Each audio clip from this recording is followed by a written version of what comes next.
ഇന്നത്തെ വീഡിയോയിൽ നമ്മൾ അവതരിപ്പിക്കുന്ന വിഷയം എന്ന് പറയുന്നത് വാസ്തു നോക്കാത്ത അടുക്കളയുടെ ദുരിതങ്ങൾ എന്നതാണ്. ഈ വാസ്തുശാസ്ത്രം നിങ്ങൾ ഒരുപാട് പ്രാവശ്യം കേട്ട് കാണാനുള്ള സാധ്യതയുണ്ട്. വാസ്തു എന്ന് കേട്ട് കാണാനുള്ള സാധ്യതയുണ്ട്. പലപ്പോഴും എന്താണ് ഈ വാസ്തുശാസ്ത്രം അല്ലെങ്കിൽ വാസ്തു എന്ന് പറയുന്നത് എന്ന് എന്നെ ശ്രവിക്കാൻ മഹാമനസ്കത കാണിക്കുന്ന പ്രിയപ്പെട്ടവരായ എൻ്റെ പ്രേക്ഷകർക്ക് അതിന്റെ ഏകദേശമായിട്ടുള്ള ഒരു ധാരണ ഉണ്ടാക്കുക എന്നുള്ളതാണ് ഈ വീഡിയോയിൽ ഞാൻ ഉദ്ദേശിക്കുന്നത്. കഴിഞ്ഞ 2 വീഡിയോകളിലും ഞാൻ അടുക്കളയെ പറ്റിയാണ് സംസാരിച്ചത്. ആദ്യം സ്ത്രീകളുടെ ജോലി ഭാരത്തെ പറ്റി പറഞ്ഞു. രണ്ടാമത്തെ വീഡിയോയിൽ അടുക്കളയിൽ എങ്ങനെ നമുക്ക് ആഹ്ലാദകരമായിട്ട് പ്രവർത്തിക്കാൻ സാധിക്കും എന്നുള്ളതാണ് നമ്മൾ പറഞ്ഞത്. ഇന്നത്തെ ഈ വീഡിയോ എന്ന് പറയുന്ന 3ാമത്തെ വീഡിയോ ആണ്. അത് അടുക്കളയെ സംബന്ധിക്കുന്ന ഏകദേശം അവസാനത്തെ വീഡിയോ ആണെന്ന് പറയാം. അപ്പൊ നമുക്ക് ഈ വീഡിയോയിലോട്ട് കടക്കാം. അപ്പൊ ഞാൻ ഈ പറയുന്നതിന്റെ ആദ്യം ഒരു ഇൻട്രൊഡക്ഷൻ പറയാം.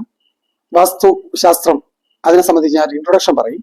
അത് കഴിഞ്ഞിട്ട് നിങ്ങളുടെ അടുക്കളയിലെ വാസ്തുശാസ്ത്രം എന്താണ് എന്ന് നിങ്ങൾക്ക് ഏകദേശം ഒരു ധാരണ ഉണ്ടാവാനായിട്ട് അതിനെ സംബന്ധിച്ച കാര്യങ്ങൾ ഞാൻ പറയുന്നതാണ്. വളരെ വലിയ സബ്ജക്റ്റാണ്. അതുകൊണ്ടാണ് ഞാനിത് അടുക്കളയെ മാത്രം ഉദ്ദേശിച്ച് നമ്മുടെ ആവശ്യത്തിന് വേണ്ടി എടുത്തിട്ടുള്ളത്.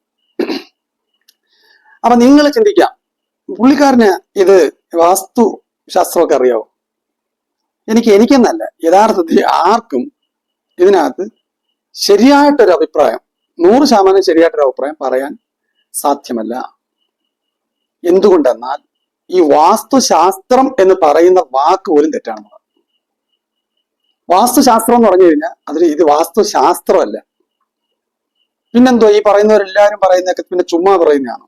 നിങ്ങൾ പറയുന്നേ ഉള്ളൂ ശരി അല്ല. നമ്മൾ അതിനെപ്പറ്റി നമ്മൾ ഡിസ്കസ് ചെയ്യുന്നത്. ഞാൻ പറയുന്നത് ശരിയോ തെറ്റോ നിങ്ങൾ വിലയിരുത്തുക. തെറ്റാണെങ്കിൽ തെറ്റ്, ശരിയാണെങ്കിൽ ശരി. സംശയം ഉണ്ടെങ്കിൽ അല്ലെങ്കിൽ നമുക്ക് അല്ലാതെ സംസാരിക്കാം. അപ്പം എന്താണ് മനസ്സിലാക്കാൻ പറ്റുന്നത്? ഈ പല ആളുകളും വാസ്തുശാസ്ത്രം എന്നും പറഞ്ഞ് പുസ്തകം എഴുതിയിട്ടുണ്ട്. വാസ്തുശാസ്ത്രം എന്നൊരു ശാസ്ത്രമില്ല.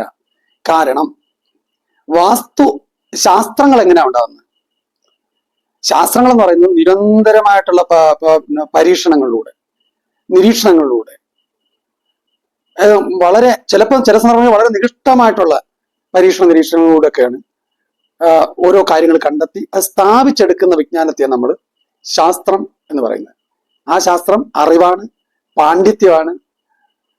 അതാണ് ആ അറിവും പാണ്ഡിത്യവുമാണ് ശാസ്ത്രമായിട്ട് വരുന്നത്. ഉദാഹരണമായിട്ട് പറഞ്ഞാൽ 2 ഹൈഡ്രജനും ഒരു ഓക്സിജനോട് ചേരുമ്പം ഒരു ജലത്തിന്റെ മോളിക്കൂൾ ഉണ്ടാവുന്നുള്ള ഒരു ശാസ്ത്രമാണത്. ഐൻസ്റ്റീന്റെ E=mc² എന്ന് പറയുന്ന ആ തിയറി അതൊരു ശാസ്ത്രമാണ്. അതുപോലെ ശാസ്ത്രത്തിൽ കൃത്യമായ കാര്യങ്ങളും കണക്കുകളും വെച്ച് ഉണ്ടാക്കുന്നു. അത് തെറ്റാണെന്ന് തെളിയിക്കപ്പെട്ടാൽ അപ്പൊ അത് പിന്നെ ശാസ്ത്രമല്ല. പുതിയതായിട്ട് ആരാണോ ശരി കണ്ടുപിടിക്കുന്നത് അത് ശാസ്ത്രം. അതിങ്ങനെ മാറിക്കൊണ്ടേയിരിക്കും. ഇതെന്ന് പറയുന്നത് ഒരു ശാസ്ത്രമാണെന്ന് ഒരിക്കലും എനിക്ക് അഭിപ്രായമില്ല. പിന്നെ ഈ വാസ്തു എന്ന് പറഞ്ഞ വാക്ക് ഉണ്ടായത് എങ്ങനെയാ? വസ്തി എന്ന് പറഞ്ഞ സംസ്കൃതത്തിൽ നിന്നാണ് വാസ്തു എന്ന് പറഞ്ഞ വാക്കുണ്ടായത്. വാസ്തുവിന്റെ അർത്ഥം എന്തുവാ? വാസ്തു എന്ന് പറഞ്ഞാൽ ഭവനത്തിന്റെ സ്ഥാനം എന്നാണ്. ഭവനത്തിന്റെ സ്ഥാനത്തെ നമുക്ക് വാസ്തു എന്ന് പറയാം. വിദ്യ എന്ന് പറഞ്ഞാലോ? അപ്പൊ ശാസ്ത്രം തോന്നി ഞാൻ നേരത്തെ പറഞ്ഞു. വിദ്യ എന്ന് പറഞ്ഞാൽ എന്തോ? അത് അറിവാണ്, ജ്ഞാനമാണ്, പാണ്ഡിത്യമാണ്. അപ്പൊ ഈ വാസ്തുശാസ്ത്രം എന്ന് പറയുന്നതിന് പകരം ഞാൻ പറയാൻ ഉദ്ദേശിക്കുന്നത് വാസ്തുവിദ്യ എന്ന് പറഞ്ഞ വാക്കാണ്. വാസ്തുശാസ്ത്രം എന്ന് ഞാൻ ഉപയോഗിക്കുന്നില്ല. അതിന് പകരമായിട്ട് ഞാൻ ഉപയോഗിക്കുന്നത് വാസ്തുവിദ്യ.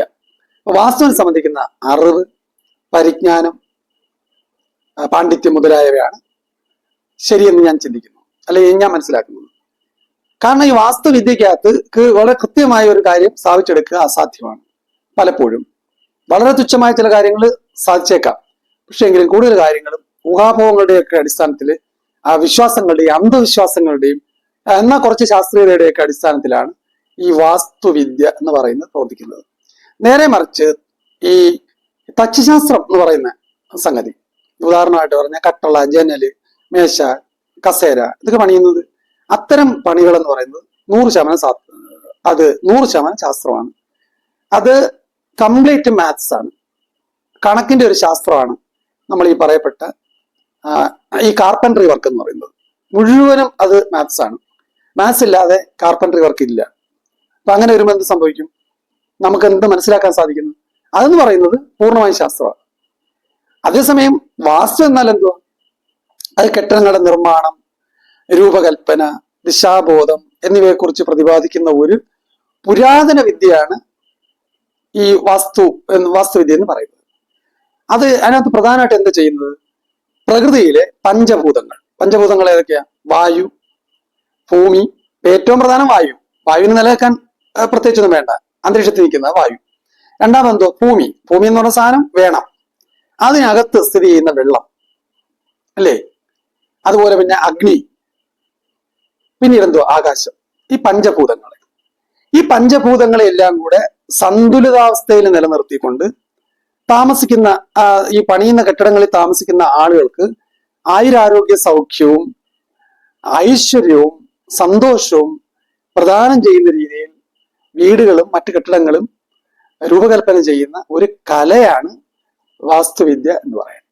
ചുരുക്കത്തിൽ പറഞ്ഞാൽ എൻ്റെ ഒരു അഭിപ്രായം, വാസ്തുവിദ്യ എന്ന് പറയുന്നത് ഒരു വിജ്ഞാനമാണ്, ഒരു അറിവാണ്, ഒരു പാണ്ഡിത്യമാണ്. ഇതിലെല്ലാം ഉപരി വാസ്തുവിദ്യ ഒരു കലയാണ്. അപ്പൊ വാസ്തുവിദ്യാകാരന്മാരെ കലാകാരന്മാരെന്ന് വിളിക്കുന്നതിൽ തെറ്റില്ല. എങ്ങനെ കലയാവുന്നു എന്നൊക്കെ നമുക്ക്, അത് വേറെ സബ്ജക്റ്റ് ആണ്. അതുകൊണ്ട് ഞാൻ ഈ വീഡിയോ വളരെ ലെങ്തി ആവാതിരിക്കാനായിട്ട് ഞാൻ അതിലേക്ക് ഇപ്പൊ പോകുന്നില്ല. ഇനി വാസ്തുവിദ്യയില് പ്രധാനമായിട്ടും അപ്പൊ നമ്മൾ പറഞ്ഞാൽ എന്തോ? കെട്ടിടങ്ങളുടെ സ്ഥാനം. ഈ കെട്ടിടങ്ങളുടെ സ്ഥാനത്തിനാണ് വാസ്തു എന്ന് പറഞ്ഞു കഴിഞ്ഞാൽ, അതന്നെയാണ് വാസ്തു എന്ന് പറഞ്ഞാൽ എല്ലാ മനുഷ്യനും വാസ്തു നോക്കുന്നുണ്ട്. വാസ്തു നോക്കാതിരിക്കാൻ ആർക്കും സാധ്യമല്ല. ഒരു കെട്ടിടത്തിനകത്ത് കയറുന്ന അല്ലെങ്കിൽ ഒരു കെട്ടിടം സ്വയം പണിയിക്കുന്ന ഒരാൾക്ക് വാസ്തു നോക്കാതിരിക്കാൻ സാധ്യമല്ല. എന്താ കാരണം? വാസ്തു എന്ന് പറഞ്ഞാൽ കെട്ടിടങ്ങളുടെ സ്ഥാനം. ഒരു കെട്ടിടത്തിന്റെ സ്ഥാനം കാണാതെ ബിൽഡിംഗ് നിർമ്മിക്കാൻ പറ്റുമോ? ആ ബിൽഡിംഗ് നിർമ്മിക്കാൻ പറ്റത്തില്ല. അപ്പൊ അങ്ങനെ ആകുമ്പോൾ വാസ്തു നോക്കിയേ നമുക്ക് ചെയ്യാൻ പറ്റും. അപ്പൊ വാസ്തു ഒഴിവാക്കാൻ പറ്റുന്നതാണോ? ഒരിക്കലും അല്ല. ഒരാൾ പറഞ്ഞു, ഞാൻ വാസ്തു ഒന്നും നോക്കിയില്ല, ഞാൻ വീടൊക്കെ പണിയിച്ചത്. തെറ്റ്. വീട് എവിടെയെങ്കിലും പണിയിച്ച്? ഒരു സ്ഥലത്തല്ലേ പണിയിച്ച്? നിങ്ങൾക്ക് യോജിച്ചെന്ന് പറയുന്ന ഒരു സ്ഥലത്തില്ലേ, നിങ്ങൾ കണ്ടെത്തിയ ഒരു സ്ഥലത്തിലേ പണിയേ. അതാണ് വാസ്തു. അത് നിങ്ങളുടെ വാസ്തു. ഓരോരുത്തർക്കും ഓരോ വാസ്തുവാണ്. ഒരാൾ പറയുന്നത് എന്റെ വീട് ഞാൻ ബാക്കിലോട്ട് വെക്കും, ഫ്രണ്ടിൽ കുറെ സ്ഥലം വേണം, അത് അയാളെ വാസ്തു. ഒരാൾ പറയുന്നത് എനിക്ക് ബാക്കിൽ സ്ഥലം വേണം, കൃഷി ചെയ്യണം, അതുകൊണ്ട് എന്റെ വീട് ഫ്രണ്ടിലോട്ട് വെക്കും, അത് ആ ആളിന്റെ കെട്ടിടത്തിന്റെ സ്ഥാനമാണ്. അപ്പൊ അങ്ങനെ ഏത് വ്യക്തിക്കും വാസ്തു എന്ന് പറഞ്ഞ സംഭവം ഒഴിവാക്കാൻ സാധിക്കത്തേ ഇല്ല. ഏത് മഹാൻ ഞാൻ വാസ്തു നോക്കിയെന്ന് പറഞ്ഞാൽ വാസ്തു നോക്കാതെ ഒരു ബിൽഡിംഗ് പണിയാൻ പറ്റത്തില്ല തന്നെ. അതുകൊണ്ട് തന്നെ എല്ലാ ആൾക്കാരും വാസ്തു നോക്കുന്നവരാണ് എന്ന് നമുക്ക് ഉറപ്പിച്ചു പറയാം.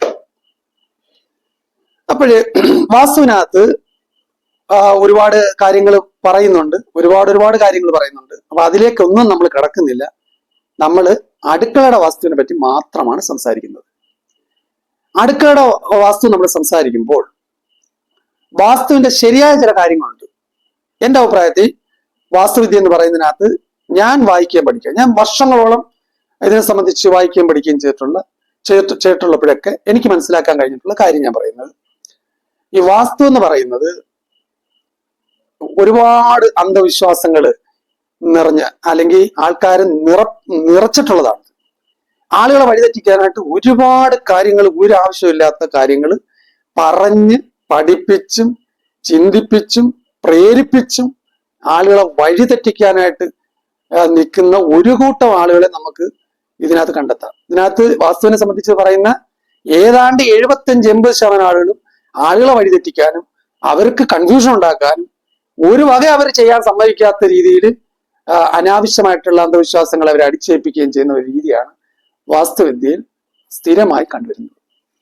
മാത്രമല്ല, അടിസ്ഥാനപരമായ കാര്യങ്ങൾ യാതൊന്നും തന്നെ അറിയാതെ ഒരുപാട് പേര് കുറിയിട്ട് ചുമന്ന പൊട്ടുമൊക്കെ ഇട്ട് വേണമെങ്കിൽ കുറച്ച് വലിയ നീട്ടിയുള്ള താടിയൊക്കെ വളർത്തി പോകുന്നതും പറയുന്ന പരമാബദ്ധങ്ങൾ, വാസ്തുവിനകത്ത് അടിസ്ഥാനപരമായി പറയപ്പെടുന്ന പല കാര്യങ്ങളെ പറ്റി പരമാബദ്ധങ്ങൾ പറയുന്നത് നേരിട്ട് കേട്ടിട്ടുള്ള ഒരാളും കൂടിയാണ് ഞാൻ. അപ്പൊ ഈ ആളുകളെ കൺഫ്യൂഷൻ ആക്കുക. അപ്പൊ ആളുകൾക്ക് പൊതുവെ എന്തുവാ, 3 ഭസ്മത്തിന്റെ കുറിയും ഒരു ചുമന്ന പൊട്ടും എന്നിട്ട് കുറച്ച് നീശയും കുറച്ച് പ്രായവും തോന്നിച്ചു കഴിഞ്ഞാൽ അവർ പറയുന്ന എല്ലാം ശരിയാണ് വിശ്വാസം. പല വീട്ടുകാർക്കും വേറൊരു ചിന്തയുണ്ട്. എന്താന്ന് വെച്ചാൽ, മേശിരിമാര് ഒരുപാട് സ്ഥലങ്ങളിൽ പണിയുന്നവരാണെങ്കിൽ മേശിരി പറയുന്നതാണ് ഏറ്റവും വലിയ കാര്യം, പിന്നെ എഞ്ചിനീയർ വേണ്ട. 100% തെറ്റാ അതൊക്കെ. കാരണം എന്താ വെച്ചാൽ, മേശിരിമാരെങ്ങനെയാ ചെയ്യുന്നത്? മേശിരിമാരെടുത്ത് നമ്മൾ സംസാരിച്ചാൽ അവർ വേറെടുത്ത് ചെയ്യുന്നത് നമുക്കും ചെയ്യുന്നു. 99% മേശിരിമാരുടെ കാര്യം ഞാൻ ഇങ്ങനെ പറയുന്നത്. യാതൊരു സംശയമില്ല, എന്റെ അനുഭവത്തിൽ ഞാൻ പറയുന്നത്. മേശിരിമാരടുത്ത് ചോദിക്കുന്നു, എന്താ മേശിരി ഇതിങ്ങനെ ചെയ്തേ? അത് ഞങ്ങൾ എല്ലായിടവും ഇങ്ങനെ ചെയ്യുന്നെന്ന് പറയും. അല്ല, മേശിരിക്ക് അതിന്റെ ഒരു ശാസ്ത്രീയ വശം അറിഞ്ഞൂടാ. അപ്പൊ എഞ്ചിനീയേഴ്സ് ആണെന്നുണ്ടെങ്കിൽ എന്ത് സംഭവിക്കും? അവരതിന്റെ ശാസ്ത്രീയ വശം മനസ്സിലാക്കിയായിരിക്കും പറയുന്നത്. പക്ഷെ എന്നാലും വീട്ടുകാർക്ക് കൂടുതൽ വിശ്വാസം ആരെയാ? അത് മേശിരിയാ. അതിന്റെ കാരണം എന്താ? മേശിരി എല്ലായിടവും പണിയുന്ന ആളല്ലേ? അങ്ങനല്ലല്ലോ. ഇതൊരു കണക്കനുസരിച്ചല്ലേ ഇതൊക്കെ പണിയുന്നത്. അപ്പൊ ഈ കണക്കനുസരിച്ച് പണിയുമ്പോൾ കണക്കറിയണം. കണക്കറിയാവുന്ന ആർക്കാ? അത് എഞ്ചിനീയേഴ്സിനല്ലേ കൂടുതൽ അറിയാവുന്ന മേശിരിയേക്കാൾ. പക്ഷെ എങ്കിലും വീട്ടുകാർ വിശ്വസിക്കാൻ ബുദ്ധിമുട്ടാണ്. അതാണ് അവിടെയൊക്കെയാണ് ഈ അന്ധവിശ്വാസം എന്ന് നമ്മൾ പറയുന്നത്. അടുക്കളയുടെ വാസ്തുവിലേക്ക് നമ്മൾ തിരിച്ചു വന്നു കഴിഞ്ഞാൽ, അടുക്കള ഏത് സ്ഥാനത്തായിരിക്കണം? അതാണ് ഒന്നാമത്തെ ചോദ്യം. അടുക്കള ഏത് സ്ഥാനത്തായിരിക്കണം? പ്രധാനമായും അടുക്കള വാസ്തുവിൽ പറയുന്നത് അഗ്നികോണിലാവാം, വായുകോണിലാവാം, ഈശാനകോണിലാവാം എന്നൊക്കെ പറയുന്നുണ്ട്. എന്നാൽ വേറൊരിടത്ത് ആവാൻ പാടില്ല. അതേതാണ്? നൈരുത്യ കോൺ എന്ന് പറഞ്ഞൊരു കോണുണ്ട്. അതിന് വേറൊരു പേരുണ്ട്, നിരധ്യ കോൺ എന്നും പറയും. ഈ കോണാണ് ഏറ്റവും വലിയ പ്രശ്നം. അതെന്തുവാ? കന്നിമൂല എന്ന് പറയുന്ന കോണായത്. എല്ലാരും വിചാരിച്ചിരിക്കുന്ന കന്നിമൂല എന്ന് പറഞ്ഞാൽ ഒരു മൂലയാണെന്ന്. ഒരു ചതുരത്തിനൊരു മൂലയുണ്ടല്ലോ, ആ മൂലയാണ് കന്നിമൂല. ഈ കന്നിമൂല പൊങ്ങിയിരിക്കണമെന്ന് പറയും. ഈ നൈരുത്യ കോൺ അല്ലെങ്കിൽ നിരുതി കോണ്, അതല്ലെന്നുണ്ടെങ്കിൽ കന്നിമൂല എന്ന് പറയുന്നതാണ് എല്ലാ വീടുകളിലും, ഏതാണ്ട് സിംഹഭാവം വീടുകളിലും പ്രശ്നക്കാരായിട്ട് മാറുന്നത്. അതിന്റെ കാരണം എന്തുവാ? അതിന്റെ കാരണം ഈ കെട്ടിടം പണിയാനായിട്ട് നമ്മൾ ഉപയോഗിക്കുന്ന വസ്തുവിനെ പല ഖണ്ഡങ്ങളായിട്ട് തിരിക്കുന്നുണ്ട്. അത് 8 സമഭാഗങ്ങളായിട്ട് 2 എക്സിലും വൈയിലും തിരിക്കുമ്പം അത് 64 ഖണ്ഡങ്ങളാവും. പിന്നെ 9 9 81, 10 × 10 100, അങ്ങനെ തിരിക്കാം. തിരിച്ചു കഴിയുമ്പോഴത്തേക്ക് ഈ കന്നിമൂല എന്ന് പറയുന്നത് ഏത് ഭാഗത്താണ് വരുന്നത്? തെക്ക് പടിഞ്ഞാറെ മൂല, അല്ലെ തെക്ക് പടിഞ്ഞാറെ കോണിലാണ് കന്നിമൂല എന്ന് പറയുന്നത്. അവിടെ അസുരന്മാരുടെ വാസം ഉണ്ടെന്ന്, ആപവത്സൻ എന്നൊക്കെ പറയുന്ന അസുരന്മാർ അവിടെ താമസിക്കുന്നു. അതുകൊണ്ട് അവിടെ സൂക്ഷിക്കണം. അസുരന്മാര് പ്രശ്നക്കാരല്ലയോ? അവിടെ സൂക്ഷിക്കണം. ഈ കന്നിമൂലയെ പ്രശ്നം, കന്നിമൂലയെ പൊക്കിയിടണം എന്നൊക്കെ പറഞ്ഞാൽ എന്തിനാ ഇങ്ങനെ പൊക്കിയിടുന്നേ? അത് എത്ര പേർക്കറിയാം? അവിടെ അസുരന്മാരുടെ വാസസ്ഥലമാണെന്നാ പറയുന്നത് കന്നിമൂല. അതുകൊണ്ട് കന്നിമൂല പൊങ്ങിയിരിക്കുമ്പോ ഈ പ്രശ്നക്കാരായിട്ടുള്ള ആൾക്കാരെ ഉത്സവത്തിനൊക്കെ പിടിച്ച് വോളണ്ടിയർമാരാക്കത്തില്ലേ? അപ്പൊ എന്തുവാ? അവര് ബാക്കിയുള്ളവരെയും കൂടെ ശ്രദ്ധിക്കേണ്ട ഒരു സാഹചര്യം അവർക്കുണ്ടാക്കുക. അതുപോലെ കന്നിമൂലയില് അസുരന്മാരിരിക്കുന്നുള്ള സങ്കല്പം അനുസരിച്ച് അതിനെ ഉയർത്തി കാട്ടുമ്പോൾ അസുരന്മാര് ഈ വാളണ്ടിയർമാര് നേരെ നിൽക്കുന്ന പോലെ അവര് നേരെ നിൽക്കും, വീട്ടിന് പ്രശ്നങ്ങൾ ഉണ്ടാവത്തില്ല എന്നുള്ള സങ്കല്പമാണിത്. ഇതൊക്കെ വെറും സങ്കല്പങ്ങൾ മാത്രമാണ്. ആര് പറഞ്ഞു? ഒരു വസ്തു ഇപ്പം 1 ഏക്കർ പുരയിടം പലതാടത്തിരിക്കുമ്പോൾ 5 സെന്റ് വെച്ചോ 10 സെന്റ് വെച്ചോ തിരിക്കുമ്പോൾ അതിന്റെ മൂലക്കെല്ലാം ഇങ്ങനെ ആപനും ആപവത്സനും ഉള്ള അസുരന്മാരെല്ലാം കൂടെ വന്ന് കയറും എന്നൊക്കെ ആര് പറഞ്ഞു? ഈ കാര്യം പറഞ്ഞിട്ടാണ് അവിടെ ബാത്റൂം പണിയുന്ന കുഴപ്പമാണ്, അവിടെ സെപ്റ്റിക് ടാങ്ക് പണിയുന്ന കുഴപ്പമാണ്, അത് കുഴപ്പമാണ്, ഇത് കുഴപ്പമാണ് എന്നൊക്കെ പറഞ്ഞ് ഓരോരോ പ്രശ്നങ്ങൾ ഇങ്ങനെ നിരന്തരം ഉണ്ടായിക്കൊണ്ടിരിക്കുന്നു ആൾക്കാർ. ഇത് കേൾക്കാത്ത താമസം വീട്ടുകാർ അന്നേരം തന്നെ ഇതെല്ലാം മാറ്റി പണിഞ്ഞ് അവരുടെ കയ്യിരിക്കുന്ന പൈസ മൊത്തം എങ്ങനെ തീർക്കാന്നുള്ള പിന്നെ അടുത്ത ആലോചന. ഇതിന്റെ ഒന്നും സത്യത്തിൽ ഒരു ആവശ്യമില്ല. എനിക്കറിയാവുന്ന പല വീടുകളിലും കന്നിമൂലയില് ബാത്റൂമും ഒക്കെ ഉണ്ട്. അവിടെ ഒന്നും ഒരു കുഴപ്പം, എനിക്ക് 2-3 വീടെങ്കിലും അറിയാം, അവിടെ ഒന്നും ഒരു കുഴപ്പമുള്ളതായിട്ട് എനിക്കറിയില്ല. എൻ്റെ അടുത്ത് അവർ ചോദിച്ചു, ഈ കന്നിമൂലയിൽ ഇങ്ങനെ വരുന്ന കുഴപ്പമാണോ? ഞാൻ ചോദിച്ചു, ഇപ്പൊ നിങ്ങൾക്ക് എന്തെങ്കിലും കുഴപ്പം ഉണ്ടോ? ഇല്ല. എന്നാ പിന്നെ അതങ്ങനെ ഇരിക്കട്ടെ. പിന്നെ നിങ്ങൾ അതിന്റെ ചിന്ത കളഞ്ഞേരെ. നിങ്ങൾ എപ്പോഴും ഇതിനെപ്പറ്റി ഞാൻ കന്നിമൂല എന്ന് പറഞ്ഞു നടക്കാതെ നിങ്ങൾ ശരിയായിട്ടുള്ള രീതിയിൽ നിങ്ങൾ പണിയെടുക്കാനും ജീവിക്കാനും ശ്രമിക്കുക. അപ്പൊ ഇതെല്ലാം ശരിയായിക്കോളും എന്നാ ഞാൻ പറഞ്ഞത്. പിന്നെ ഒരാൾക്ക് ഇതൊരു മാനസിക പ്രശ്നം ഉണ്ടാക്കുമ്പോൾ എന്ത് വേണം? മാറ്റണം. അത് ആ വ്യക്തിയുടെ ആ വീട്ടിൽ താമസിക്കുന്ന മാനസികാവസ്ഥയെ ആസ്പദമാക്കി മാറ്റണം എന്ന് ഞാൻ പറയും. മാനസികാവസ്ഥ അതിനോട് യോജിച്ചു പോകുന്നില്ലെന്നുണ്ടെങ്കിൽ എപ്പോഴും അത് പ്രശ്നം സൃഷ്ടിച്ചുകൊണ്ടേയിരിക്കും. അതുകൊണ്ട് എന്ത് വേണം? മാറ്റി പണിഞ്ഞേക്കണം. അത്രയേ ഉള്ളൂ. അതായിരിക്കുമല്ലോ കുറച്ച് പൈസ നഷ്ടം വന്നാലും മനസ്സമാധാനം ഉണ്ടാവുമല്ലോ. അതാ. അപ്പം അടുക്കളയിലേക്ക് വരുമ്പോൾ അടുക്കള എന്ന് പറയുന്നത് ഈശാനകോൺ, അല്ലെങ്കിൽ ആദ്യം പറയുന്ന അഗ്നികോണാണ്. എല്ലാവരും പറയുന്നത്, വാസ്തുവിദ്യയായിട്ട് ബന്ധപ്പെട്ടവരെല്ലാം പറയുന്നത്, മിക്കവാറും ഭൂരിഭാഗം ആൾക്കാർ പറയുന്നത് അഗ്നികോൺ. അഗ്നികോൺ എന്ന് പറഞ്ഞാൽ ഏതാ? തെക്ക് കിഴക്കേ മൂലയ്ക്കാണ് അഗ്നികോൺ എന്ന് പറയുന്നത്. അപ്പൊ അഗ്നികോൺ തന്നെ പേര് വന്നതുകൊണ്ട് തന്നെ അടുക്കളയിൽ അഗ്നി കൊണ്ടല്ലേ എല്ലാം പാചകം ചെയ്യുന്നത്. അതുകൊണ്ട് ഏറ്റവും ഉത്തമമായ സ്ഥലം അതാണെന്ന് അങ്ങ് വിശ്വസിക്കുന്നു. വിശ്വാസമാണ്, ഉറപ്പില്ല. അടുത്തത് ഈശാനകോൺ നല്ലതാണ്. വേറെ ചിലർ പറയും ഈശാനകോൺ ഒന്നാം തരം, വേറെ കുറച്ച് പേര് പറയുന്ന. അപ്പൊ ഈ പണിയിക്കുന്നവൻ കൺഫ്യൂഷനിലായി. ഈശാനകോൺ ഒന്നാം തരം എന്തോ കാര്യം? പണ്ട് കാലത്തൊക്കെ നിങ്ങൾക്കറിയാം, ഈ ഓല, പലക, അതുപോലെ കച്ചി തുടങ്ങിയിട്ടുള്ളതൊക്കെ കൊണ്ട് വീട് നിർമ്മാണം ഉണ്ടായിരുന്നു പണ്ട് കാലത്തൊക്കെ. അപ്പം വാസ്തു അനുസരിച്ച് കിണറിന്റെ സ്ഥാനം എന്ന് പറയുന്നത് ഈശാനകോണാണ്. ഈശാനകോണം എന്ന് പറഞ്ഞാൽ എന്തുവാ? വടക്ക് കിഴക്ക് മൂല. ഈ വടക്ക് കിഴക്ക് മൂല ഈശാനകോൺ, അവിടെ കിണർ കുഴിക്കാൻ ഏറ്റവും ഉത്തമമായ സ്ഥലം എന്ന് പറയുന്നത്. അപ്പൊ കിണർ അവിടെ ആയിരിക്കുമ്പം എന്ത് സംഭവിക്കും? ഈ ഓല, കച്ചി, പലക തുടങ്ങിയ വെച്ചുണ്ടാക്കുന്ന വീടുകളിൽ വിറക് അടുപ്പിൽ വിറക് കത്തിച്ച് ആഹാരം പാചകം ചെയ്യുമ്പം അഗ്നി പടരാനുള്ള സാധ്യത ഉള്ളത് അപ്പം എവിടാണ്? അഗ്നികോണില. അഗ്നികോണിലല്ലേ അടുക്കളയുടെ ഒന്നാം സ്ഥാനം. അപ്പൊ അവിടാണ് അഗ്നി പടരാൻ സാധ്യത. പക്ഷെ കിണറിന്റെ സ്ഥാനം ഏതാ? ഈശാനകോൺ. അപ്പൊ അതെവിടാ? വടക്ക് കിഴക്ക് മൂലയ്ക്ക്. അപ്പം അഗ്നികോണിൽ തീ പിടിക്കുമ്പോൾ ഈശാനകോണിൽ നിന്ന് വെള്ളം കൊണ്ടുവന്ന് അഗ്നികോണിൽ തീ അണയ്ക്കേണ്ട അവസ്ഥ ഉണ്ടാവും. കൂടുതൽ വീടുകളിലും, ഇഷ്ടംപോലെ വീടുകളിൽ പണ്ട് തീപിടുത്തുണ്ടായിരുന്നു. ഇപ്പോഴത് നമ്മൾ കൂടുതൽ കേൾക്കാത്തത്. അപ്പൊ ഈശാനകോണിലെ കിണറിന്റെ അടുത്തുനിന്ന് വെള്ളം കോരി അഗ്നികോണിലുള്ള അടുക്കളയെ കൊണ്ട് ഒഴിക്കുമ്പോഴത്തേക്ക് മിക്കവാറും കത്തിത്തീരും. അതുകൊണ്ട് ഈശാനകോണിലേക്ക് എന്തോ ഇത് വെള്ളം എന്തായാലും കുടിക്കുന്നിടത്ത് വേണമല്ലോ. അപ്പൊ അവരുടെ വിശ്വാസം എന്തോ ഈശാനകോണി കുടിക്കണം, എന്നാലേ കൂടുതൽ വെള്ളം കിട്ടത്തുള്ളൂ എന്നല്ലേ വിശ്വാസം. ആ വിശ്വാസം അനുസരിച്ച് അവിടെ കുഴിക്കുന്നത് കൊണ്ട് അടുക്കളയും ഈശാനകോണിലേക്ക് മാറി. അങ്ങനെ വന്നപ്പോ എന്ത് സംഭവിച്ച്? വടക്കിഴക്കേ മൂലയ്ക്ക് അടുക്കളയുടെ സ്ഥാനം പ്രധാന സ്ഥാനമായിട്ട് മാറുന്നു. പിന്നീട് പറയുന്നത് വായുകോൺ. വായുകോൺ ഏതാണ്? വടക്ക് പടിഞ്ഞാറ് മൂലയ്ക്കാണ് വായുകോൺ എന്ന് പറയുന്നത്. അതിന് മുമ്പത്തെ കാലഘട്ടങ്ങളിൽ അഗ്നികോൺ കഴിഞ്ഞാൽ വായുകോണായിരുന്നു രണ്ടാം സ്ഥാനം. അതിനുശേഷമാണ് ഈശാനകോൺ വരുന്നത്. പക്ഷെ ഇപ്പം പല വീടുകളിലും ഈശാനകോണാണ് പ്രധാനമായിട്ട് എടുക്കുന്നത്. അത് കാരണം വെച്ചാൽ വർഷങ്ങൾ കൊണ്ട് അങ്ങനെ ചെയ്ത് ഈശാനകോണിൽ പ്രധാനപ്പെട്ട അടുക്കളയുടെ ഭാഗമായിട്ട് മാറിയതാണ്. അപ്പം അഗ്നികോണും പ്രധാനപ്പെട്ട സ്ഥലം തന്നെ, ഈശാനകോണും പ്രധാനപ്പെട്ട സ്ഥലം തന്നെ, വായുകോണും പ്രധാനപ്പെട്ട സ്ഥലം തന്നെ, അങ്ങനെ മാറി. ഇനി ചില ആൾ പറയും അടുക്കള വലുതായി കഴിഞ്ഞാൽ, മുറികളെക്കാളൊക്കെ വലുതായി കഴിഞ്ഞാൽ, ബെഡ്റൂമിനെക്കാളും വലുതായി കഴിഞ്ഞാൽ ആ വീട് നശിക്കും. അതിന്റെ കാരണം എന്താ?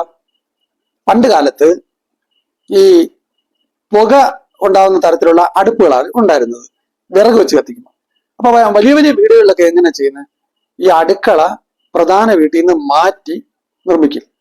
അവർക്ക് പ്രധാന വീട്ടുകാർക്കെല്ലാം ഒരുപാട് കൃഷിസ്ഥലങ്ങൾ കാണും. കൃഷിസ്ഥലങ്ങളിൽ എന്താണ്? അവിടെ ഒരുപാട് കർഷകരുണ്ടാവും, ജോലിക്കാരുണ്ടാവും, കൃഷിക്കാരുണ്ടാവും. അപ്പൊ അവർക്കൊക്കെ ആഹാരം കൊടുക്കുന്ന ഏതാ? ആ വീട്ടിൽ നിന്ന് തന്നെ ആയിരിക്കും കൊടുക്കുന്നത്. അപ്പൊ എന്ത് വേണം? വലിയ അടുക്കള വേണം.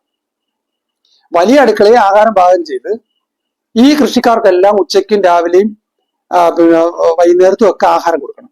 അപ്പൊ കൂട്ടുകുടുംബ വ്യവസ്ഥയിൽ ഒരുപാട് പേര് കാണും ഇതൊക്കെ ചെയ്യാനും എടുക്കാനും ഒക്കെ. അപ്പൊ എന്ത് സംഭവിക്കും? ഒരുപാട് പേർക്ക് നിൽക്കാൻ വലിയ അടുക്കള വേണം. ഒരുപാട് കർഷകർക്ക് അല്ലെങ്കിൽ കൃഷിക്കാർക്ക്, ജോലിക്കാർക്ക് ആഹാരം പാകം ചെയ്യാൻ വലിയ അടുക്കള വേണം. അങ്ങനെ കഴിഞ്ഞതിന് ശേഷമാണ് പിന്നീട് നമ്മുടെ ഈ വസ്തുവിന്റെയൊക്കെ നയങ്ങളെല്ലാം കുടിയടപ്പവകാശവും അതുപോലെയൊക്കെ വന്നില്ലേ. വന്നപ്പോഴത്തേക്ക് എല്ലാം ഇങ്ങനെയൊക്കെ ഈ കർഷകരെല്ലാം ഭൂമി കൊണ്ടുപോയി. അങ്ങനെയൊക്കെ വന്ന് ഇവർ പയ്യെ ഇവർ ക്ഷയിച്ച് അവസാനം ഇവര് സാമ്പത്തികമായിട്ട് ഈ വീട്ടുകാർ, ഇങ്ങനെയൊക്കെയുള്ള വീട്ടുകാർ സാമ്പത്തികമായിട്ട് ക്ഷയിച്ചപ്പോൾ പറയുന്നത് അവിടെ നിന്നുണ്ടായതാണ് ഈ സങ്കല്പം. എന്തുവാ? അടുക്കള വലുതായാൽ നാശം, അടുക്കള വലുതാകുന്ന വീടുകൾ ക്ഷയിച്ചു പോവും എന്നുണ്ടാകുന്ന സങ്കല്പം എന്നാണ് എനിക്ക് തോന്നുന്നത്. പിന്നീട് ഇത് അണുകുടുംബത്തിലേക്ക് മാറിയപ്പം അടുക്കളയുടെ വലിപ്പം എന്തുവാ? കുറവായി. അന്നേരം ഓരോരുത്തർക്ക് എന്താ അടുക്കള വലുതാക്കാഞ്ഞ്? ഒരു അടുക്കളയ്ക്ക് വാസ്തു നോക്കുന്ന ആളെന്നോ പറഞ്ഞ് ആയം എന്തുവാ? വരുമാനം, ഇൻകം. ആയം എന്ന് പറഞ്ഞാൽ എന്തുവാ? ആയം എന്ന് പറഞ്ഞാൽ യഥാർത്ഥ അർത്ഥം എന്ന് പറയുന്നത് വരുമാനം എന്നാണെങ്കിലും ലക്ഷ്യത്തിലെത്താനുള്ള ശക്തി. നമുക്ക് ലക്ഷ്യത്തിലെത്താനുള്ള ശക്തി എന്തുവാ? വരുമാനം, ഇൻകം. വ്യയം എന്ന് പറഞ്ഞാൽ എന്തുവാ? ചെലവ്. ചെലവ് എന്തിനും എല്ലാ ചെലവുകളും നഷ്ടങ്ങളാണ്. വ്യയ എന്ന് പറഞ്ഞ ചെലവാകുന്ന, ക്ഷയിക്കുന്ന. ഏത് ചെലവുണ്ട് അത് നഷ്ടമാണ്, ഏത് വരവുണ്ട് ലാഭമാണ്. അപ്പൊ ആയം വ്യയം, വരുമാനവും ചെലവും തങ്ങളിൽ മാച്ച് ആവത്തില്ല. അതുകൊണ്ട് അടുക്കള ചെറുതാക്കാൻ പറയും. അതിന്റെ കാര്യമൊന്നുമില്ല. ഇതും ഒരു അന്ധവിശ്വാസമാണ്. നമ്മൾ എത്ര ചെറിയ അടുക്കള ഉണ്ടാക്കിയിട്ടും അതിനകത്ത് വലിയ അടുക്കളയിൽ നിന്ന് മേടിക്കുന്നതിന്റെ ഇരട്ടി മേടിച്ചു കഴിഞ്ഞാൽ ചെലവ് കൂടിയല്ലേ അവിടെ. എത്ര അടുക്കള ചെറുത്, നിന്ന് തിരിയാൻ സ്ഥലമില്ല. പക്ഷെ ഒരു ദിവസം വെക്കുന്നത് പിന്നെ 4 കിലോ അരിയ, ഭയങ്കര വിശാലമായ അടുക്കള, അവിടെ വെക്കുന്നത് ഒരു ദിവസം 1 കിലോ അരിയ. എവിടെ ചെലവ് കൂടുതൽ? വലിയ അടുക്കള, അവിടെ മേടിക്കുന്നത് ഒരു 100 രൂപയുടെ മീൻ മേടിച്ചാൽ 2 ദിവസം എടുക്കും. ചെറിയ അടുക്കള 500 രൂപയുടെ മീനോ 600 രൂപയുടെ മീനോ ഒരു ദിവസം ഉപയോഗിക്കുന്നത്, എവിടെ ചെലവ് കൂടുതൽ? ഇതിനകത്ത് എന്താ അർത്ഥമുള്ളത്?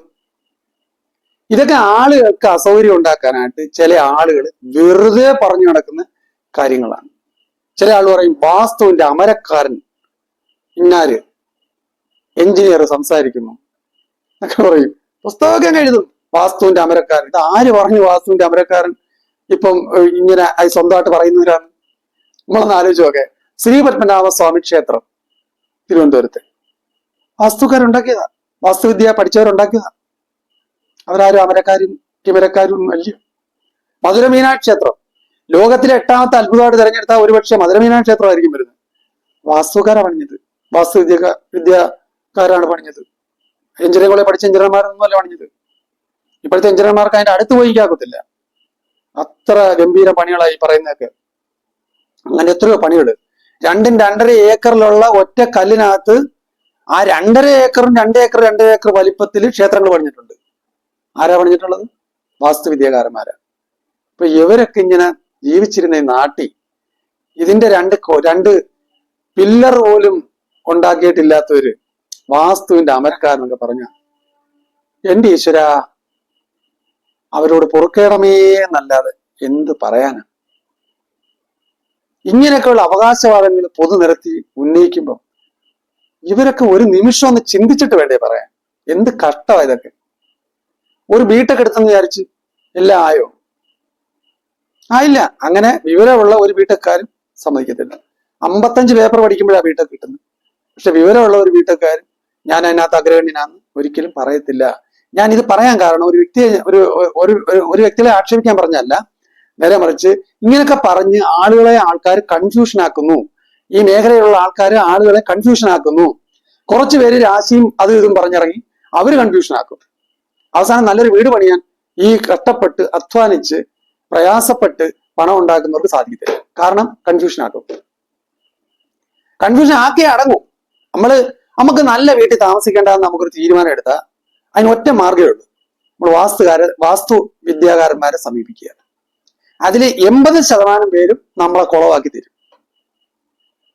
10-20% പേര് കുറച്ച് യുക്തിപൂർവ്വം ചിന്തിക്കുന്നവരും വാസ്തു വിദ്യയും ആധുനിക എഞ്ചിനീയറിംഗ് മിക്സ് ചെയ്ത് ശരിയായ രീതിയിൽ പണിയിച്ചു തരുന്നവരുമായിരിക്കും. ഒരു 10-20% പേര്. 80% പേര് പറയുന്ന എന്തുവാന്ന് അവർക്ക് പോലും പറഞ്ഞുകൂടാത്തവർ വരെയുണ്ട്. ഞാനങ്ങനെ ചില ആൾക്കാരുടെ ചോദ്യങ്ങൾ ചോദിച്ചിട്ടുണ്ട്, ഉത്തരങ്ങൾ കിട്ടിയിട്ടില്ല. ഞാൻ പല ചോദ്യങ്ങളും വാസ്തുകാരന്മാരെന്ന് പറഞ്ഞ് വരുന്നവരെടുത്ത് ഞാൻ വാസ്തുകാരൻ പറഞ്ഞ് എങ്ങും പോകത്തില്ല. എന്നോട് ചോദിക്കുന്ന സംശയങ്ങൾക്ക് ഞാൻ ഉത്തരം പറഞ്ഞു കൊടുക്കാറുണ്ടായിരുന്നു. പക്ഷെ വാസ്തുകാരൻ, ഞാനൊരു വാസ്തുവിദ്യാകാരനാണെന്ന് പറഞ്ഞ് ഞാൻ ഒരിടത്തും പോയിട്ടില്ല. നേരെ മറിച്ച് വാസ്തുവിദ്യാകാരനാണെന്ന് പറഞ്ഞ് വന്നിട്ടുള്ളവരെടുത്ത് എന്നോട് പറഞ്ഞ അഭിപ്രായങ്ങൾക്ക് ഞാൻ ചില സംശയങ്ങൾ അവരോട് ചോദിച്ചിട്ടുണ്ട്. ഒരു വാസ്തുകാരനും എനിക്ക് ഇതുവരെ അറിഞ്ഞുകൂടാ അങ്ങനെ പറഞ്ഞിട്ടുണ്ടെന്ന് എനിക്ക് തോന്നുന്നില്ല. കാണിപ്പയ്യൂരിന്റെ അടുത്ത് ഞാൻ ഒരിക്കൽ ഒരു സെമിനാറിൽ പങ്കെടുത്തപ്പോൾ ഒരു സംശയം ചോദിച്ചു. അപ്പൊ ഞാൻ എഴുതി കാണിച്ചു പുള്ളിയെ. എന്നാൽ പുള്ളി പറഞ്ഞു ഇത് ശരിയാന്ന് പറഞ്ഞു. അത്രേ ഉള്ളൂ. ഇത് മാത്രമേ എനിക്കൊരു ഉത്തരം കിട്ടിയിട്ടുള്ളൂ. പ്രൊഫസർ അച്യുതനോട് ഞാൻ ഇതുപോലെ സെമിനാറിൽ പങ്കെടുക്കുന്ന സമയത്ത് ചോദിച്ചു, അങ്ങ് ഈ വാസ്തുവിൽ വിശ്വസിക്കുന്നുണ്ടോ? യഥാർത്ഥത്തിൽ വിശ്വസിക്കുന്നുണ്ടോ? പുള്ളി അത് ഭയങ്കര ഇൻസൾട്ട് ആയിപ്പോയി. വാസ്തുവിൽ വിശ്വസിക്കുന്നുണ്ടോന്ന് ചോദിച്ചു. അപ്പോൾ അദ്ദേഹമൊക്കെ ഈ എഞ്ചിനീയർ ആയിരുന്നു, വളരെ വിദഗ്ധനായിട്ടുള്ള എഞ്ചിനീയർ ആയിരുന്നു, പല കാര്യം ഗവൺമെന്റിന് വേണ്ടിയൊക്കെ ചെയ്യുന്ന ആളായിരുന്നു. എങ്കിലും പുള്ളിക്ക് ഈ വാസ്തുവില് അമിതമായ വിശ്വാസം. എങ്കിലും മറ്റുള്ള പലരെക്കാളും വിശ്വാസം ആ രീതിയിലേക്ക് പോകുന്നില്ല. കുറെ ശാസ്ത്രീയതയാണ് കൂടുതൽ തെളിഞ്ഞിരിക്കുന്നത് പുള്ളിക്കാരന്റെ. അപ്പൊ ശരി, എന്തായാലും ഈ വാസ്തു വിദ്യാകാരന്മാരെന്ന് പറഞ്ഞ് നടക്കുന്ന മിക്കവാറും ആളുകൾ പറയുന്നത് ഒരിക്കലും പൊരുത്തപ്പെടുന്നില്ല. ഒരാൾ ഈശാന കോണാണ് ഏറ്റവും നല്ലത് അടുക്കളയ്ക്ക് എന്ന് പറയുമ്പോൾ വേറൊരാൾ പറയും, ആര് പറഞ്ഞ്, അഗ്നികോണാന്ന് പറയും. വേറൊരാൾ പറയും ഒന്നാം സ്ഥാനം അഗ്നികോണമാണെങ്കിലും രണ്ടാം സ്ഥാനം ഈശാന കോണല്ല, അത് വായുകോണാന്ന് പറയും. നിങ്ങൾ എന്ത് ചെയ്യും? അതാ ഞാൻ പറഞ്ഞത്, കൺഫ്യൂഷൻ ആക്കുന്ന ഒരു അപ്പൊ പിന്നെ വലിയ സിനിമാ പാട്ട് പാടി വരും, എന്റെ കൺഫ്യൂഷൻ തീർക്കണമേ, എന്റെ കൺഫ്യൂഷൻ തീർക്കണമേ. ആര് തീർക്കും? ആരും തീർക്കാനില്ല. നിങ്ങൾ ശരിയായ രീതിയിൽ ഇത് പ്ലാൻ ചെയ്യുക. ഈ വാസ്തുകാരന്മാരെന്ന് പറയുന്ന അവർ പറയുന്ന എല്ലാ കാര്യങ്ങളും കൂടെ നിങ്ങൾ ചെയ്യാൻ നിന്നാൽ നിങ്ങൾക്ക് തീർച്ചയായിട്ടും കൺഫ്യൂഷൻ അല്ലാതെ മറ്റെന്തെങ്കിലും വരുന്നോ എന്നൊരു സംശയം. പിന്നെ അന്ധവിശ്വാസത്തിൽ അധിഷ്ഠിതമായി ചിന്തിക്കുന്ന ആളുകളാണ് നിങ്ങളെങ്കിൽ ഞാൻ ഈ പറയുന്നത് കൊണ്ട് യാതൊരു പ്രയോജനവും ഇല്ലെന്ന് എനിക്കറിയാം.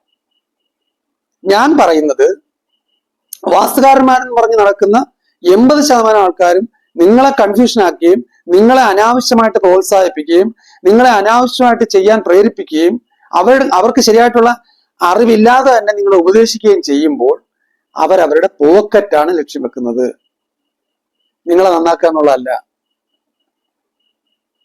അതുകൊണ്ട് നിങ്ങൾ അവരുടെ പോക്കറ്റ് വീർപ്പിക്കുന്നതിന് വേണ്ടി നിങ്ങളെ പണവും നിങ്ങളെ അധ്വാനവും നിങ്ങളെ ആഗ്രഹങ്ങളും നിങ്ങൾ ഇല്ലാതാക്കരുത് എന്നുള്ളതാണ് എനിക്ക് പറയാനുള്ളത്. പിന്നീട് നമ്മൾ ആലോചിച്ച് കഴിഞ്ഞാൽ വേറെ ചില കാര്യങ്ങളുണ്ട്. അതെന്താന്ന് വെച്ചാൽ, അടുക്കള എന്ന് പറയുന്നത് ആഹാരം പാകം ചെയ്യുന്ന സ്ഥലമായതുകൊണ്ട് അവിടെ സൂര്യപ്രകാശം കിട്ടുന്നത് ഒരാവശ്യമാണ്, തെറ്റില്ല. അതുപോലെ അടുക്കളയില് വായു, നമ്മളെ അടുക്കളയിൽ എന്താണ് വേണ്ടത്? അടുക്കളയിൽ വേണ്ടത് വായു, അഗ്നി, ജലം. ഈ പഞ്ചഭൂതങ്ങളിൽ ഈ 3 കാര്യങ്ങൾ വേണം. ഇപ്പൊ വായു എന്ന് പറയുന്ന അടുക്കളയ്ക്കകത്തുണ്ട്, കൂടാതെ ഫ്രിഡ്ജിനകത്തുണ്ട്. അപ്പൊ ഫ്രിഡ്ജ്, അഗ്നി എന്ന് പറയുന്നത് ഏതാ? അടുപ്പ്. ജലം എന്ന് പറയുന്നത് സിങ്ക്. അപ്പൊ ഇതിനെ 3നെയും കൂടെ ബന്ധിപ്പിച്ചുകൊണ്ടാണ് ആധുനികമായിട്ടുള്ള ആർക്കിടെക്ചറൽ സെൻസിൽ ഒരു അടുക്കള ഡിസൈൻ ചെയ്യുന്നത്. ഇതിന്റെ ദൂരം എത്രമാത്രം കുറയുന്നുവോ അത്രമാത്രം ആ സ്ത്രീകള്, അവിടെ പാചകം ചെയ്യാൻ നിൽക്കുന്ന സ്ത്രീകൾ കുറച്ച് നടന്നാൽ മതി. കാരണം എന്താ? വെള്ളവും അടുപ്പും, അടുപ്പിലെ അഗ്നി രണ്ടും ഏകദേശം അടുത്തടുത്താണെങ്കിൽ വളരെ കുറച്ച് മാത്രം നടന്നാൽ മതി. രണ്ടും എപ്പോഴും ബന്ധപ്പെട്ടുകൊണ്ടിരിക്കുക. പിന്നെ അടുക്കളയിലെ വായു എന്ന് യഥാർത്ഥത്തിൽ പറയുന്നത് തണുത്ത വായു. ഏതാ? ഇപ്പോഴത്തെ ആധുനിക അടുക്കളയിൽ അത് ഫ്രിഡ്ജാണ്. അപ്പൊ അത് ഒരുപാട് അകലത്തിൽ കൊണ്ടുപോയിരിക്കുക, എന്നാൽ അഗ്നിയോട് അടുത്ത് വെക്കാതിരിക്കുക. കാരണം അത് ഏറ്റവും പെട്ടെന്ന് തീ പിടിക്കാൻ സാധ്യതയുള്ളതായതുകൊണ്ട്. അപ്പൊ ഇതുപോലുള്ള കാര്യങ്ങൾ പ്രധാനമാണ്. അപ്പൊ അങ്ങനെയൊക്കെ ഇതിന്റെ ഈ ഒരു ട്രയാങ്കിൾ, ഇത് 3 തമ്മിലുള്ള ട്രയാങ്കിൾ പരമാവധി കുറച്ചു കഴിഞ്ഞാൽ സ്ത്രീകൾക്ക് വളരെ കുറച്ച് മാത്രം നടന്നാൽ മതി.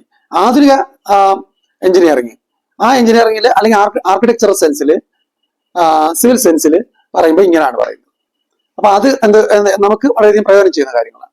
ഒരു സ്ത്രീ ഒരു ദിവസം ചിലപ്പോൾ കിലോമീറ്ററുകളോളം അടുക്കളയിൽ നടക്കുന്നുണ്ട്, പക്ഷെ അത് ആരും അറിയുന്നില്ല. അത് ചിലപ്പോൾ ഒരു കാര്യം ചെയ്തിട്ട് വർക്ക് ഏരിയ പോകേണ്ടതായിട്ട് വരും, വർക്ക് ഏരിയയിൽ നിന്ന് തിരിച്ച് വീണ്ടും കയറി വന്ന് മെയിൻ അടുക്കളയിൽ വരേണ്ടതായിട്ട് വരും, വീണ്ടും വർക്ക് ഏരിയ പോകേണ്ടതായിട്ട് വരും, വീണ്ടും മെയിൻ അടുക്കളയിൽ വരേണ്ടതായിട്ട് വരും. പക്ഷെ എത്ര കിലോമീറ്റർ നടക്കുന്ന അവർക്ക് പോലും അറിയാൻ പറ്റത്തില്ല. കാരണം എന്താ? രാവിലെ തൊട്ട് രാത്രി വരെ നടക്കുക. അറിയുന്നുണ്ടോ? ഇല്ല. എന്തുകൊണ്ട് അറിയുന്നില്ല? ഇച്ചിരി നടക്കും പിന്നെ നിൽക്കും, ഇച്ചിരി നടക്കും പിന്നെ നിൽക്കും. അങ്ങനെ ആയതുകൊണ്ട് അറിയാതെ. ഒറ്റ സ്ട്രെച്ച് നടന്നാലല്ലേ നമുക്ക് ഇത്ര ഒരുപാട് നടന്നുള്ള ഫീലിംഗ് ഉണ്ടാവും. ആ ഫീലിംഗ് ഇവിടെ ഉണ്ടാകുന്നതേ ഇല്ല. അതുകൊണ്ട് എനിക്ക് ഇതിനെ സംബന്ധിച്ച് കൺക്ലൂഡ് ചെയ്യാനുള്ളതാണ്, വാസ്തു ഞാൻ മനസ്സിലാക്കിയെടുത്തോളം, ഞാൻ പഠിച്ചെടുത്തോളം, എൻ്റെ ഇന്നുവരെയുള്ള അനുഭവത്തിൽ ഈ വാസ്തുവിദ്യ എന്ന് പറഞ്ഞ പുസ്തകങ്ങളിൽ തന്നെ കണ്ടിട്ടുള്ളതിൽ ഒരുപാട് അന്ധവിശ്വാസങ്ങളില്ലാത്ത ഒറ്റ പുസ്തകങ്ങൾ ഞാൻ വായിച്ചിട്ടില്ല. പ്രധാനപ്പെട്ട പുസ്തകങ്ങൾ എന്ന് പറഞ്ഞു കഴിഞ്ഞാൽ നമുക്ക് പറയാം, പണ്ടത്തെ കാലത്താണെങ്കിൽ മയമതം, വാസ്തുകൗമുദി, പിന്നെ മനുഷ്യാലയ ചന്ദ്രിക തുടങ്ങിയിട്ടുള്ളവയൊക്കെ ഉണ്ട്. ഇപ്പൊ ഏറ്റവും ആധുനിക കാലഘട്ടത്തിലാണെങ്കിൽ വാസ്തുവിദ്യ വിജ്ഞാനകോശം, വാസ്തുശാസ്ത്രം, അങ്ങനെ തുടങ്ങിയിട്ടുള്ള പല പല പുസ്തകങ്ങളുണ്ട്. അപ്പൊ ഈ മനുഷ്യാലയ ചന്ദ്രികയാണ് ഏറ്റവും കൂടുതലും ആൾക്കാർ അനുവർത്തിക്കുന്നത് അല്ലെങ്കിൽ ഫോളോ ചെയ്യുന്നത്. ഈ മനുഷ്യാലയ ചന്ദ്രികയ്ക്കകത്തുള്ള ഒരു കാര്യം ഞാൻ പറയാം, ഒറ്റ ഒരു എക്സാമ്പിൾ പറയാം. അപ്പൊ നിങ്ങൾക്ക് മനസ്സിലാവും വാസ്തു ശാസ്ത്രമാണോ അതോ വിദ്യയാണോ, നമുക്ക് ആവശ്യമുള്ളതാണോ അനാവശ്യമാണോ. മനുഷ്യാലയ ചന്ദ്രികയ്ക്കകത്ത് പറയുന്നത് വെള്ള മണ്ണ് ബ്രാഹ്മണന്മാർക്ക്, ചുമന്ന മണ്ണ് ക്ഷത്രിയന്മാർക്ക്, ബ്രൗൺ മണ്ണ് വൈശ്യർക്ക്, കറുത്ത മണ്ണ് ശൂദ്രന്മാർക്ക്. ഇങ്ങനെയാണ് മനുഷ്യാലയതന്ത്രി പറയുന്നത്. ഇങ്ങനെ വരുമ്പം ഇത് വിശ്വസിക്കുന്ന ആളുകൾ വെള്ള മണ്ണിലാ താമസിക്കുന്നത്, അവർ ബ്രാഹ്മണന്മാരല്ലെങ്കിൽ ആ പുരയിടത്തിൽ നിന്ന് ഒഴിഞ്ഞു വേണം, അല്ലെങ്കിൽ വാസ്തു തെറ്റി. ചുമന്ന മണ്ണിൽ താമസിക്കുന്നവര് ക്ഷത്രിയന്മാരല്ലെങ്കിൽ അവര് കൂടും കുടുക്ക എടുത്തോണ്ട് പൊയ്ക്കോണം. അതാ വാസ്തുവിനകത്ത് പറയുന്നത്. ക്ഷത്രിയന്മാര് യുദ്ധം ചെയ്യാൻ വിധിക്കപ്പെട്ട് യുദ്ധം ചെയ്യാനായിട്ട് ജനിച്ചിട്ടുള്ള വർഗം ക്ഷത്രിയന്മാര്, അവര് രക്തത്തിന്റെ നിറം ചുമന്ന മണ്ണ്, അവരവിടെ താമസിക്കും. ബാക്കിയുള്ളവന്മാരാണെങ്കിൽ ഇറങ്ങിക്കോണം. ഇത് മനുഷ്യാലയന്ത്രി പറയുന്നു. അടുത്തത് വൈശ്യന്മാരാണെങ്കിൽ എന്ന് പറഞ്ഞാൽ OBC, അവര് ബ്രൗൺ മണ്ണിൽ താമസിച്ചോണം. ചുവപ്പ് എടുക്കരുത്, വെള്ളം എടുക്കരുത്. എന്നാൽ ശൂദ്രന്മാരാണെന്നുണ്ടെങ്കിൽ എന്ത് വേണം? അവര് കറുത്ത മണ്ണ് തിരക്കി പോയി താമസിച്ചോണം. ഏതെങ്കിലും ഒരു വ്യക്തികള് ഇതനുസരിച്ചാണോ താമസിക്കുന്നത്? ഇതനുസരിച്ച് താമസിക്കാൻ ഒരുത്തം പറയാൻ പറ്റുമോ? ഇപ്പൊ പണ്ടത്തെ കാലത്തൊക്കെ പറയാം. ഈ സംഗതികളെല്ലാം ചിട്ടപ്പെടുത്തിയിരിക്കുന്നത് പണ്ടത്തെ കാലത്തെ അന്നത്തെ നിയമസംഹിതകൾ, അന്നത്തെ ജീവിച്ചിരുന്ന പ്രബലന്മാരായിട്ടുള്ള ആൾക്കാർ ഉണ്ടാക്കിയിട്ടുള്ള നിയമസംഹിതകൾ അനുസരിച്ചാണ് ഈ വാസ്തു ചിട്ടപ്പെടുത്തിയിട്ടുള്ളത്. യഥാർത്ഥത്തിൽ വാസ്തു എങ്ങനെയാ ചിട്ടപ്പെടുത്തേണ്ടത്? ഞാൻ മനസ്സിലാക്കിയെടുത്തോളം വാസ്തുവിദ്യ എന്ന് പറയുന്ന പുസ്തകങ്ങളിൽ, അല്ലെങ്കിൽ വാസ്തുവിദ്യ വിവരിക്കുന്ന പുസ്തകങ്ങളുടെ 40% നമുക്ക് അംഗീകരിക്കാൻ പറ്റുന്ന കാര്യങ്ങളാണ്. അതിനകത്ത് ചില കാര്യങ്ങൾ വളരെ ശാസ്ത്രീയമായിട്ട് പറയുന്നു. 40% കാര്യം നമുക്ക് അംഗീകരിക്കാൻ പറ്റുന്നത്. ഒരു 30% കാര്യങ്ങൾ വേണമെങ്കിൽ അംഗീകരിക്കാം, അല്ലെങ്കിൽ അംഗീകരിക്കാതിരിക്കാം. രണ്ട് ചെയ്താലും കുഴപ്പമില്ല. ബാക്കി 30% കാര്യങ്ങൾ അട്ടർ ഫൂളറിയാണ്, വിവരക്കേടുകളാണ് പറഞ്ഞിരിക്കുന്നത്. ഞാനിപ്പോ പറഞ്ഞ എക്സാമ്പിൾ അതിനൊരു ഉദാഹരണമാണ്. എക്സാമ്പിൾ അതിലൊന്നാണ്. അപ്പൊ തനി വിവരക്കേട് പറയുന്നതും കുഴപ്പമില്ലാത്ത കാര്യങ്ങൾ പറയുന്നതും ശരിയായ കാര്യങ്ങൾ പറയുന്നതും ശാസ്ത്രീയമായ കാര്യങ്ങൾ ഉൾപ്പെടുത്തിയിട്ടുള്ളതുമാണ് വാസ്തുവിദ്യയിലുള്ളത്. എല്ലാ പുസ്തകങ്ങളിലും അതാ ഉള്ളത്. ഒരു പുസ്തകം പോലും അതിന് വ്യത്യസ്തമല്ല. അത് ഒരുപാട് ഡോക്ടറേറ്റ് എടുത്തവർ എഴുതിയിട്ടുണ്ട്, ഒരുപാട് എഞ്ചിനീയേഴ്സ് എഴുതിയിട്ടുണ്ട്, ഇതിന്റെ വലിയ ആധികാരികമായിട്ടുള്ള ഞങ്ങളുടെ കുടുംബക്കാരാണെന്ന് പറയുന്നവർ എഴുതിയിട്ടുണ്ട്. എല്ലാവരും എഴുതിയതിനകത്തെല്ലാം ഇതുപോലുള്ള അട്ടർ ഫൂളറീസ് ഉണ്ട്. പക്ഷെ അത് ശരിയല്ലെന്ന് പറയാൻ അവർ തയ്യാറല്ല. അവർ നാക്ക് പിടിച്ച് പുറത്തോട്ടിട്ടാലും അവർ തയ്യാറല്ല. അത് ശരിയാണെന്ന് അവർ പറയുന്നു. അതുകൊണ്ട് എനിക്ക് പറയാനുള്ളത്, വാസ്തുവിൽ നമ്മൾ പ്രധാനമായും നോക്കേണ്ടത് പർവ്വതങ്ങളുടെ അല്ലെങ്കിൽ മലകളുടെ സാന്നിധ്യം, അതിലൂടെയുള്ള കാറ്റിന്റെ ഗതി, സമുദ്രത്തിന്റെ സ്ഥിതി, മറ്റ് ജലസ്രോതസ്സുകളുടെ സാന്നിധ്യം, തെക്ക് പടിഞ്ഞാറൻ മൺസൂൺ കാറ്റിന്റെ ഗതി, നമുക്ക് കിട്ടുന്ന സൂര്യപ്രകാശത്തിന്റെ ലഭ്യത, അതുപോലെ തന്നെ നമുക്ക് ഭൂമിയിൽ നിന്ന് കിട്ടുന്ന, നമ്മുടെ പുരയിടത്തിലുള്ള ഭൂമിയിൽ നിന്ന് കിട്ടുന്ന ജലത്തിന്റെ ലഭ്യത, ആ പ്രദേശങ്ങളിൽ മുൻകാലങ്ങൾ ഉണ്ടായിട്ടുള്ള പ്രകൃതി ദുരന്തങ്ങൾ, അതറിയാവുന്ന ആൾക്കാരുമായിട്ട് സംസാരിക്കണം, എന്നാലും അത് മനസ്സിലാവും. ചില ആൾക്കാർക്ക് അത് പറയുമ്പോൾ എന്തോ പ്രകൃതി ദുരന്തങ്ങൾ, അങ്ങനല്ല. ഇപ്പൊ നമ്മൾ ഈ ഇതുണ്ടല്ലോ, നമ്മുടെ ഈ വയനാട്ടിലെ കേസ് അറിഞ്ഞൂടെ, അതുപോലുള്ള കാര്യങ്ങളായി പറയുന്നത് പ്രകൃതി ദുരന്തങ്ങൾ എന്ന് പറയുന്നത്. ഭൂമിയിലൊക്കെ ഉണ്ടാവാം, അതുപോലെ തന്നെ ഉരുൾപൊട്ടൽ ഉണ്ടാവാം, വെള്ളപ്പൊക്കം ഉണ്ടാവാം, നദികള് കരകവിഞ്ഞൊഴുക, ഇതൊക്കെയാണ് പ്രകൃതി ദുരന്തങ്ങളുടെ ചരിത്രം എന്ന് പറയുന്നത്. അപ്പൊ ആ പ്രദേശങ്ങളിൽ മുൻകാലങ്ങൾ ഉണ്ടായിട്ടുള്ളത് അത് നമ്മൾ മനസ്സിലാക്കണം. അതുപോലെ ആ പ്രദേശത്തെ ഭൂമിയുടെ ലക്ഷണങ്ങൾ, അതുപോലെ തന്നെ മണ്ണിന്റെ ലക്ഷണങ്ങൾ, ആ മണ്ണിന്റെ സ്ഥിരത. മണ്ണെന്ന് പറഞ്ഞാൽ പലതരത്തിലുണ്ട്. പ്രധാനമായിട്ട് 4 തരത്തിലുള്ള മണ്ണാണ് ഉള്ളത്. അതിൽ ഭവനങ്ങൾ നിർമ്മിക്കാൻ, ലോഡ് താങ്ങാൻ കപ്പാസിറ്റി ഉള്ള മണ്ണാണോ അല്ലയെന്ന് മനസ്സിലാക്കുന്നതാണ് മണ്ണിന്റെ സ്ഥിരത എന്ന് നമ്മൾ ഉദ്ദേശിക്കുന്നത്. പിന്നെ കെട്ടിട നിർമ്മിതിക്ക് ആവശ്യമായിട്ടുള്ള വസ്തുക്കളുടെ ലഭ്യത, അതിന്റെ ഗുണനിലവാരം മുതലായ പലവിധ ഘടകങ്ങളെ വിശകലനം ചെയ്യാനും, കൂടാതെ നിർമ്മിതിയുടെ അന്തർഭാഗത്തും ബഹിർഭാഗത്തും പഞ്ചഭൂതങ്ങളെ എത്രമാത്രം സമർത്ഥമായി സന്നിവേശിപ്പിച്ച് ജീവനില്ലാത്ത വസ്തുക്കളെ ഉപയോഗിച്ച് ജീവനുള്ള ഒരു ഭവനം അല്ലെങ്കിൽ ഒരു കെട്ടിടം എങ്ങനെ നിർമ്മിക്കാം എന്ന് പരീക്ഷിക്കാനും അത് സാധ്യമാക്കാനുമാണ് നമുക്ക് വാസ്തുവിദ്യ പ്രധാനമായി നോക്കേണ്ടത്, അല്ലെങ്കിൽ പ്രയോജനപ്പെടുത്തേണ്ടത്. അല്ലാതെ അനാവശ്യമായിട്ടുള്ള കാര്യങ്ങളും ആലോചിച്ച് അന്ധവിശ്വാസങ്ങളും പറഞ്ഞ് അതും പറഞ്ഞ് ഇതും പറഞ്ഞ് നമ്മൾ ഈ കഷ്ടപ്പെട്ട് പൈസ ഉണ്ടാക്കി ഭവനങ്ങൾ നിർമ്മിക്കാനോ ബിൽഡിങ്ങുകൾ നിർമ്മിക്കാനോ വരുന്നവര് ഒരു കാരണവശാലും ഇതുപോലെ വാസ്തുകാരന്മാർ പറയുന്ന യഥാർത്ഥ വാസ്തുകാരന്മാരല്ലാത്തൊരു കാര്യം പറയുന്നത് അന്ധവിശ്വാസങ്ങളിലും അനാവശ്യമായിട്ടുള്ള കാര്യങ്ങളിലും കുടുങ്ങി അവർക്ക് നല്ല ഒരു ഭവനമോ നല്ലൊരു ബിൽഡിങ്ങോ സൃഷ്ടിക്കാനുള്ള അവസരങ്ങളെ സ്വയം നശിപ്പിക്കരുത് എന്നാണ് എനിക്ക് ഇതുമായിട്ട് ബന്ധപ്പെട്ട് പറയാനുള്ളത്. നിങ്ങൾക്ക് തുടർന്നും ഇതുപോലുള്ള വീഡിയോ കാണണം എന്ന് താല്പര്യമുള്ള എൻ്റെ ബഹുമാന്യരായ സുഹൃത്തുക്കള് തീർച്ചയായും ഈ ചാനൽ സബ്സ്ക്രൈബ് ചെയ്യുക, അതുപോലെ തന്നെ ബെല്ലൈക്കൺ അമർത്തുക. അതും കൂടാതെ നിങ്ങൾക്ക് ഇഷ്ടപ്പെട്ടെങ്കിൽ ലൈക്ക് അടിക്കുക. അതിലെല്ലാം പ്രധാനമായിട്ടും നിങ്ങൾക്ക് ഇതിനകത്തുള്ള എതിർപ്പുകളും അനുകൂലമായിട്ടുള്ളവയും നിങ്ങൾ കമന്റിലൂടെ തീർച്ചയായും എഴുതി അറിയിക്കാൻ ശ്രമിക്കണം എന്ന് അഭ്യർത്ഥിച്ചുകൊണ്ട് ഈ എപ്പിസോഡ് ഇന്നത്തേക്ക് നിർത്തുന്നു.